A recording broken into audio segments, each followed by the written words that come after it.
Eu queria só dizer que Damares não é uma cortina de fumaça. Damares é uma operadora fundamental ao bolsonarismo. E assim foi como foi Bolsonaro na sua chegada. Ela, como advogada, ela apresentava ações contra mulheres que estavam em risco de morte, em tratamento de câncer, e que recebiam autorização para abortar, para que as mulheres morressem e o feto sobrevivesse. Essa foi a história dela como advogada antes de chegar a ministra. Essa foi a história dela nas políticas indigenistas, criando a figura do infanticídio indígena para perseguir mulheres indígenas recém-paridas. Ou seja, ela não é uma figura acessória.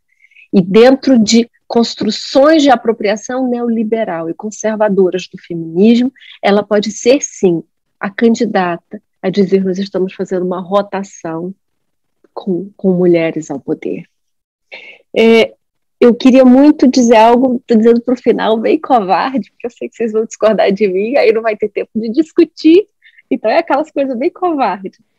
O que foi o movimento Ele Não? O movimento Ele Não foi o movimento de maior coesão que nós já tivemos na história recente desse país.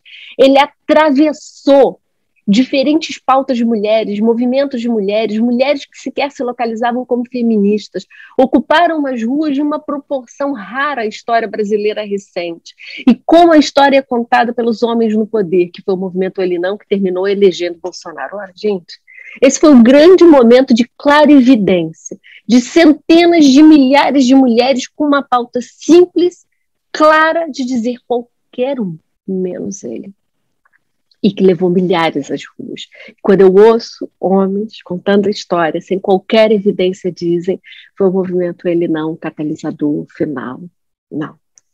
E, por fim, eu queria responder a pergunta importantíssima do Daniel e dizer que talvez seja um momento de um encontro futuro, que ele diz como transformar o cuidado em algo que circule nas nossas narrativas de um Estado justo, seja convocando como um direito social, como políticas sociais ou como um direito fundamental. Eu começaria com todos nós fazendo exercícios de conceitos que nós vamos operar. Nós temos, assim como nós temos uma economia financeira, nós temos uma economia do cuidado para as nossas vidas.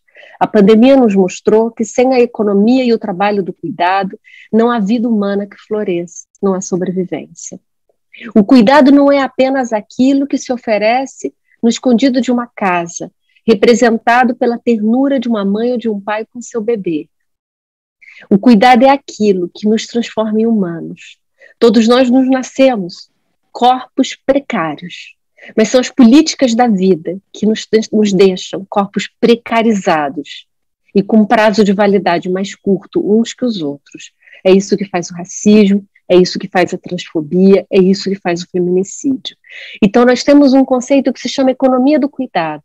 Quem está na economia do cuidado para a reprodução social da vida, para o funcionamento da economia financeira, são as mulheres negras, as mulheres migrantes, as mulheres indocumentadas. São elas que estão no trabalho doméstico, da qual sua regulamentação é muito recente no país. São elas que estão lutando por creches, porque ela está conectada à forma das mulheres no trabalho do cuidado e no trabalho da reprodução material da vida. São elas que estão nas frentes de resposta às pandemias, como auxiliares de enfermagem, como auxiliares de higiene dos serviços de saúde. São elas que fazem os cuidados dos idosos, dos corpos em relação de dependência, como crianças ou adultos com deficiências multifatoriais. São elas que estão nas escolas para a reprodução social das crianças para as futuras gerações. Se nós, em um campo progressista, socialista e de esquerda, não conseguirmos nos apropriar de que temos a economia como economia também do cuidado e o trabalho do cuidado, esses temas começam a se perder no campo da moral e a sua colonização passa a ser a da moral essencialmente religiosa, com falsas perguntas a nós sobre aborto, que é quando começa a vida. Essa pergunta ela é uma pergunta de âmbito metafísico e religioso.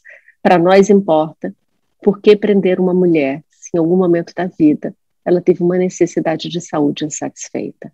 Então, o nosso exercício é talvez mais fazer perguntas juntos e fazer poucas perguntas, mas que provoquem essa narrativa que nos antecede e que nos silencia.